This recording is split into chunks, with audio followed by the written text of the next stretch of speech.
Salam damai sejahtera saudara-saudaraku.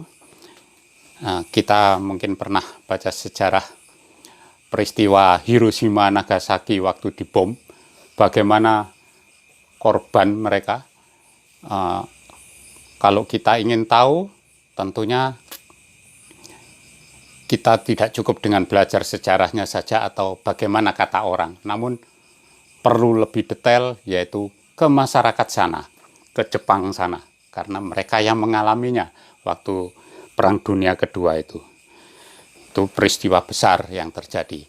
Demikian pula kalau tentang Yesus, tentang peristiwa Yesus itu disalibkan itu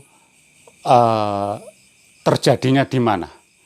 Terjadinya di Israel. Apa Yesus atau bukan? Mari kita lihat peristiwanya tersebut. Saya akan mulai dengan Matius pasal 20. Matius pasal 20,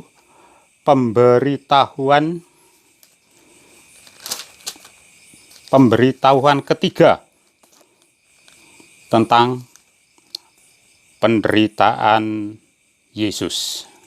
Jadi yang ke-1, kedua sudah. Kemudian Matius 26, langsung ke Matius 26, karena sangat panjang, saya persingkat saja. Pemberitahuan keempat tentang penderitaan Yesus, rencana untuk membunuh Yesus. Saya baca sedikit.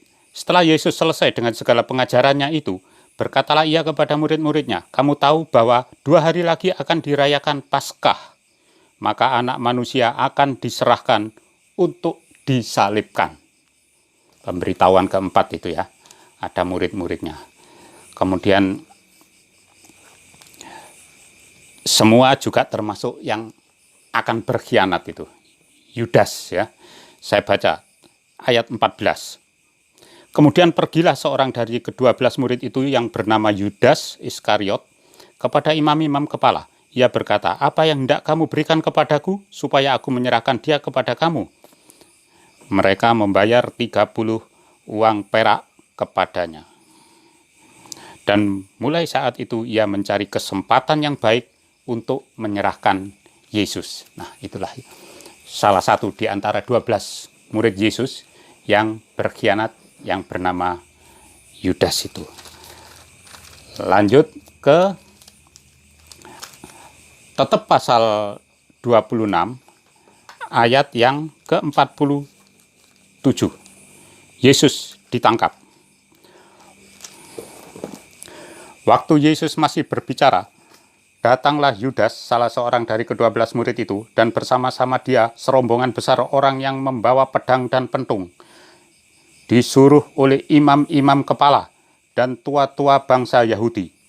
Orang yang menyerahkan dia telah memberitahukan tanda ini kepada mereka. Orang yang akan kucium, itulah dia.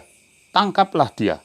Jadi Yudas mengatakan kepada teman-teman rombongannya itu demikian. Ayat berikutnya. Dan segera ia maju mendapat Yesus dan berkata, salam Rabi, lalu mencium dia. Tetapi Yesus berkata kepadanya, hei teman, untuk itukah engkau datang? Maka majulah mereka memegang Yesus dan menangkapnya. Tetapi seorang dari mereka yang menyertai Yesus mengulurkan tangannya, menghunus pedangnya dan menetakkannya kepada hamba imam besar sehingga putus telinganya. Maka kata Yesus kepadanya, masukkan pedang itu kembali ke dalam sarungnya, sebab barang siapa menggunakan pedang akan binasa oleh pedang. Atau kau sangka bahwa aku tidak dapat berseru kepada Bapakku supaya ia segera mengirim lebih dari 12 pasukan malaikat membantu aku? Jika begitu, bagaimanakah akan digenapi yang tertulis dalam kitab suci yang mengatakan bahwa harus terjadi demikian? Pada saat itu Yesus berkata kepada orang banyak, sangkamu aku ini penyamun, maka kamu datang lengkap dengan pedang dan pentung untuk menangkap aku, padahal tiap-tiap hari aku duduk mengajar di bait Allah, dan kamu tidak menangkap aku. Akan tetapi semua ini terjadi supaya genap yang ada tertulis dalam kitab nabi-nabi. Lalu semua murid itu meninggalkan dia dan melarikan diri. Nah, takut yang lain ya, Yesusnya sendirian di situ. Kita lanjutkan dengan pasal 27. Tetap Injil Matius ini ya. Yesus diserahkan kepada Pilatus dan kematian Yudas. Ketika hari mulai siang, semua imam kepala dan tua-tua bangsa Yahudi berkumpul dan mengambil keputusan untuk membunuh Yesus. Mereka membelenggu dia, lalu membawanya dan menyerahkannya kepada Pilatus, wali negeri itu. Pada waktu Yudas yang menyerahkan dia melihat bahwa Yesus telah dijatuhi hukuman mati, menyesallah ia.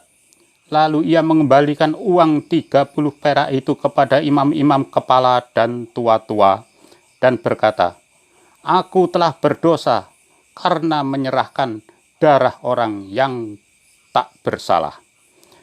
Tetapi jawab mereka, "Apa urusan kami dengan itu? Itu urusanmu sendiri." Maka ia pun melemparkan uang perak itu ke dalam bait suci, lalu pergi dari situ dan menggantung diri. Imam-imam kepala mengambil uang perak itu dan berkata, "Tidak diperbolehkan memasukkan uang ini ke dalam peti persembahan sebab ini uang darah." Jadi Yudas mati menggantung diri, Yesus masih dalam proses ya. Yudas sudah mati. Matius 27. Matius 27 ayat berapa ini?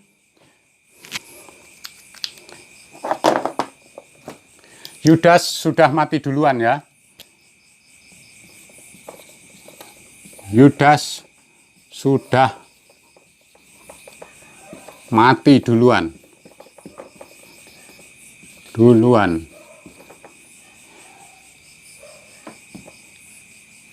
Ya.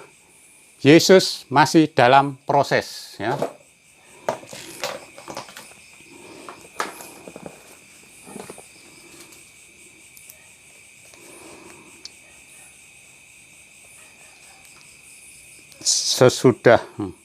Sesudah berunding, mereka membeli dengan uang itu tanah yang disebut tanah tukang periuk untuk dijadikan tempat pekuburan orang asing. Itulah sebabnya tanah itu sampai pada hari ini disebut tanah darah. Nah, ini ya dari Injil Matius 27 tadi kita ketahui prosesnya. Dari Pilatus diserahkan kepada Pilatus, gubernur Romawi yang berkuasa di sana waktu itu dalam kekuasaan Romawi Israel.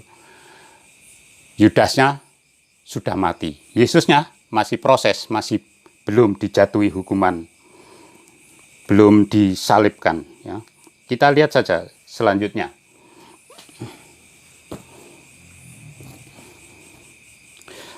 Berikutnya Yesus diolok-olok. Yesus disalibkan, mati, dan dikuburkan. Nah, ini secara singkat dari Injil Matius 3 lembar terakhir ya. Hampir semuanya ini baik Matius, Markus, Lukas, Yohanes sekitar 3 lembar terakhir dari kitab Injil menyatakan bahwa Yesus yang mati. Kita lanjutkan coba dengan Lukas misalnya. Saya singkat juga. Proses awalnya sama ya. Yesus ditangkap di Taman Getsemani waktu berdoa. Kemudian diserahkan pada imam besar, diserahkan pada Pilatus. Kemudian akhirnya dihukumi, dijatuhi hukuman. Lukas pasal 23 ayat 33. Ketika mereka sampai di tempat yang bernama Tengkorak, mereka menyalibkan Yesus di situ dan juga kedua orang penjahat itu, yang seorang di sebelah kanannya dan yang lain di sebelah kirinya. Yesus berkata, "Ya Bapa, ampunilah mereka, sebab mereka tidak tahu apa yang mereka perbuat." Siapa yang mati? Ini di atas kayu salib ini. Ya Bapa, ampunilah mereka, sebab mereka tidak tahu apa yang mereka perbuat. Bisakah Yudas mengatakan ini? Jadi yang mati Yesus, ya. Di atas kayu salib yang bisa mengatakan ini adalah 100% Yesus. Dia yang mengajarkan memaafkan, mengampuni, mengasihi, tak boleh membalas. Di atas kayu salib pun dia tetap memberikan teladan. Ampunilah mereka, sebab mereka tidak tahu apa yang mereka perbuat. Saya lanjutkan. Dan mereka membuang undi untuk membagi pakaiannya. Orang banyak berdiri di situ dan melihat semuanya. Pemimpin-pemimpin mengejek dia, katanya, orang lain ia selamatkan, biarlah ia menyelamatkan dirinya sendiri. Jika ia adalah Mesias, orang yang dipilih Allah. Nah, kemudian berikutnya, ya saya baca saja. Juga prajurit mengolok-olokkan dia. Mereka menunjukkan anggur asam kepadanya dan berkata, jika engkau adalah raja orang Yahudi, selamatkanlah dirimu. Ada juga tulisan di atas kepalanya, inilah raja orang Yahudi. Seorang dari penjahat yang digantung itu menghujat dia, katanya, bukankah engkau adalah Kristus? Selamatkanlah dirimu dan kami. Tetapi yang seorang menegur dia, katanya, tidakkah engkau takut tidakkah engkau takut juga tidak kepada Allah, sedang engkau menerima hukuman yang sama? Kita memang selayaknya dihukum, sebab ia menerima balasan yang setimpal. Sebab kita menerima balasan yang setimpal dengan perbuatan kita, tetapi orang ini tidak berbuat sesuatu yang salah. Lalu ia berkata, Yesus, ingatlah akan aku apabila engkau datang sebagai raja. Kata Yesus kepadanya, aku berkata kepadamu, sesungguhnya hari ini engkau akan ada bersama-sama dengan aku di dalam Firdaus. Aku berkata kepadamu, sesungguhnya hari ini juga engkau akan ada bersama-sama dengan aku di dalam Firdaus. Kalau bukan Yesus, bisakah mengatakan demikian kepada penjahat yang di sebelah kanan dan sebelah kirinya? Nah, jadi kata-kata ini, ya, tadi, ampunilah mereka, ya.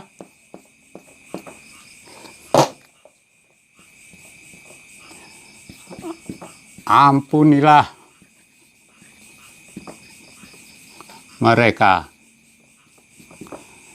sebab mereka tidak tahu apa yang mereka perbuat.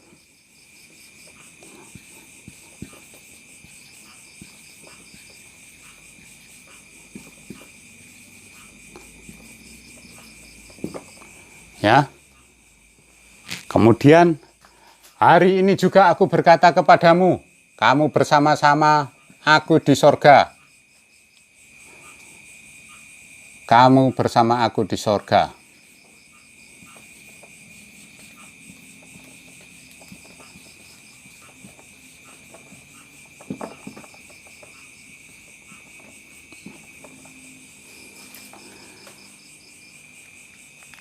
Baik. Kemudian Yesus disalibkan dan Yesus dikuburkan. Kita lanjut lagi. Yang Injil Yohanes pasal 19, ya. Pasal 19 ayat 13. Proses awalnya kurang lebih sama.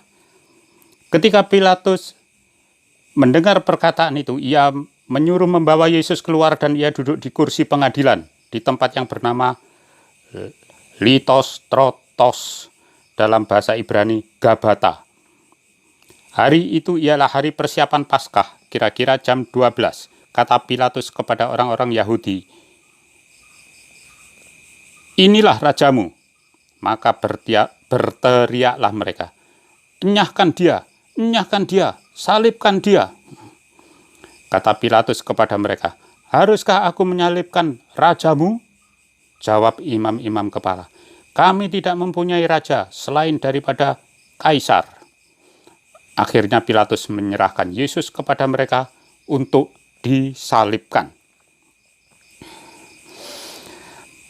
Yesus kemudian disalibkan. Mereka menerima Yesus sambil memikul salibnya. Ia pergi keluar tempat yang bernama tempat tengkorak, dalam bahasa Ibrani Golgota.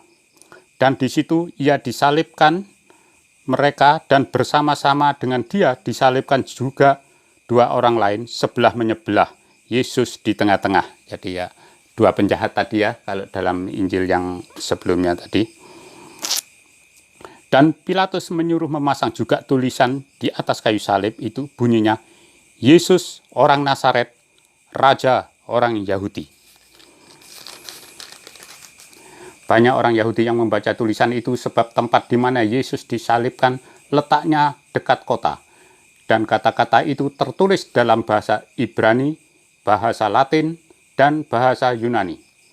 Maka kata imam-imam kepala orang Yahudi kepada Pilatus, jangan engkau menulis Raja orang Yahudi, tetapi bahwa ia mengatakan, aku adalah Raja orang Yahudi.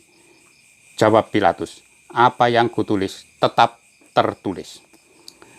Sesudah prajurit-prajurit itu menyalibkan Yesus, mereka mengambil pakaiannya, lalu membagi-baginya menjadi 4 bagian untuk tiap-tiap prajurit 1 bagian, dan jubahnya juga mereka ambil.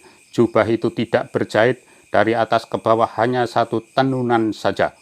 Karena itu mereka berkata seorang kepada yang lain, janganlah kita membaginya menjadi beberapa potong, tapi baiklah kita membuang undi untuk menentukan siapa yang mendapatkannya.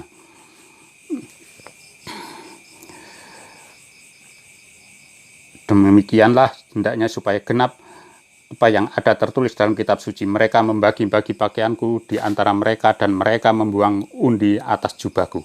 Ini dalam kitab Perjanjian Lama ya, kalau nggak salah di kitab Yesaya atau mana ini. Kita lanjutkan. Hal itu telah dilakukan prajurit-prajurit itu, dan dekat salib Yesus berdiri ibunya dan saudara ibunya, Maria istri Klopas dan Maria Magdalena. Saya ulangi. Dan dekat salib Yesus berdiri ibunya dan saudara ibunya, Maria istri Klopas dan Maria Magdala. Ketika Yesus melihat ibunya dan murid yang dikasihinya di sampingnya, berkatalah ia kepada ibunya, Ibu, inilah anakmu. Saya ulangi ya. Ibu, inilah anakmu. Kemudian katanya kepada muridnya, inilah ibumu. Dan sejak saat itu, murid itu menerima dia di dalam rumahnya. Jadi di depan Yesus keadaan disalib itu ada ibunya. Dan Yesus mengatakan kepada murid yang dikasihinya, itu adalah ibumu. Kemudian dia tinggal di tempat murid dikasihnya. Jadi di depan ibunya ya.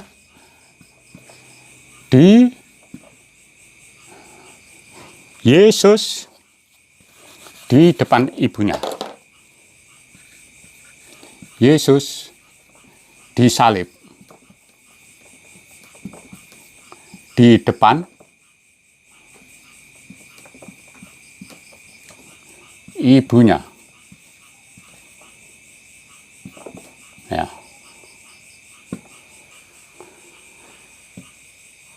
Dan penulis Injil ini, Injil Yohanes, penulis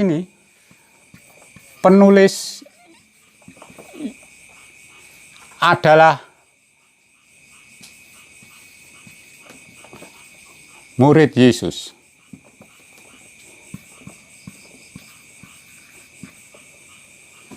Jadi penulis Injil ini, kan tadi ada Matius, Lukas, Yohanes, ada juga Markus ya, sama.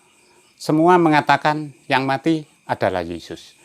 Dan penulis ini, murid yang dikasih Yesus ini, murid yang paling dikasih di antara 12 murid itu, Yohanes ini. Jadi dalam tempo singkat, peristiwa itu sudah dituliskan. Semua orang pengikut Yesus, juga orang-orang umum ya, yang percaya kepada ajaran Yesus, Yang mati itu adalah Yesus, ya. Yang mati adalah Yesus. Orang-orang yang menyalibkan dia, orang-orang yang tidak percaya pada Yesus, juga mengatakan yang mati adalah Yesus. Dengan tuduhan Yesus menghujat Tuhan. Yesus menyamakan dirinya adalah Tuhan, sebagai anak Tuhan. Terus sebagai raja orang Yahudi, kalau di depan imam-imam kepala, tua-tua tokoh-tokoh agama, dia menghujat Tuhan. Kerajaanku bukan dari dunia ini. Engkau telah mengatakannya bahwa engkau Yesus adalah anak Tuhan. Diiyakan oleh Yesus. Kemudian kalau di depan Pilatus, karena nggak ada sangkut pautnya dengan iman Yahudi, Pilatus penguasa Romawi yang ada di sana, dia mengaku dirinya raja, pesaing bagi kedudukan Pilatus yang berkuasa di sana. Itulah yang ada di peristiwa itu. Kita cek di TKP, ya, yang ada di TKP. Ternyata bukti-bukti kuat, baik yang percaya Yesus ataupun yang tidak percaya Yesus, pengikut Yesus ataupun lawan-lawannya Yesus, sama-sama mengakui yang mati Yesus, tidak ada keraguan sedikit pun. Nah, inilah dia yang setelah kita cek di TKP, hasilnya, buktinya ada. Itulah salib yang ada sering dipasang di rumah-rumah orang Kristen, yang kadang menjadi olokan. Kiranya misalnya ada dari pemirsa yang tidak non-Kristen bisa mengetahui, inilah yang disalib itu adalah Tuhan orang Kristen yang sering dicemooh. Manusia kok, Tuhan kok mati, Tuhannya kok matinya dipetenteng, manusia kok dijadikan Tuhan. Nah, ini non iman, ya, tidak melibatkan iman bahwa yang mati Yesus. Bagaimana kalau tuduhan mereka bahwa Yesus adalah raja, Yesus adalah raja semesta alam? Bagaimana kalau tuduhan itu benar? Bagaimana jika tuduhan itu benar bahwa Yesus adalah Tuhan, Tuhan yang turun ke dunia untuk menebus dosa manusia?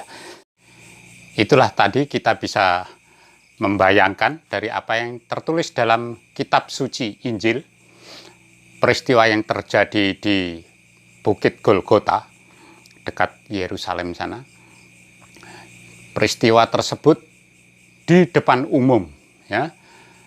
Juga ada murid-muridnya, ada Yohanes, ada Petrus, dan lain-lainnya, ada ibunya, dan lain-lainnya.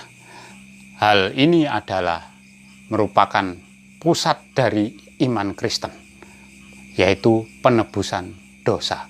Akan saya terangkan yang akan datang. Terima kasih, Tuhan berkati.